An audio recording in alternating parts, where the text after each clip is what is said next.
नमस्कार मंडळी. तर आज बनवूया सरभरीत शेवगा. खूप छान लागतो, एकदा नक्की बनवून बघा आणि एकदम अप्रतिम भाजी लागते. काय करायचं, आपल्याला पॅनमध्ये तेल ॲड करायचं आहे. तेल गरम झालं की त्याच्यामध्ये आपण कांदा ॲड करून घेणार आहे आणि कांद्याला आपल्याला व्यवस्थित मिक्स करायचं आहे. त्याच्याबरोबर टॅमॅटो आणि कढीपत्ता देखील ॲड करायचा आहे आणि आपण व्यवस्थित मिक्स करून घेणार आहे.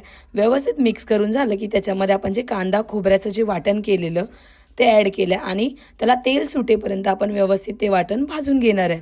बघू शकता वाटणाचा कलर देखील चेंज झाला आणि थोडं तेल देखील सुटलं वाटणाला.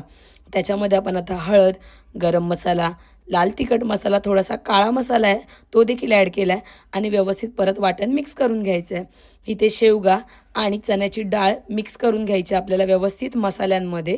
बघू शकता तुम्ही पूर्णपणे आपल्याला मसाल्यांमध्ये मिक्स करून घ्यायचं आहे शेवगा आणि व्यवस्थित मिक्स करून झाला की त्याच्यामध्ये आपल्याला गरम पाणी ॲड करायचं आहे. गरम पाणी ॲड करून झालं की शेवग्याला आपल्याला व्यवस्थित 2-3 उकळी येऊ द्यायची आहे आणि चवीनुसार त्याच्यामध्ये आपण मीठ ॲड करणार आहे. आणि ते शेवग्याला बघू शकता उकळी आले आणि मस्त आपला शेवग्याला थिकनेस बघू शकता शेवग्याचा. थोडीशी कोथिंबीर टाकायची आणि आपला शेवगा रेडी झाला आहे. कसा वाटतोय आपला सरभरीत शेवगा? एक नंबर लागतो, नक्की ट्राय करा.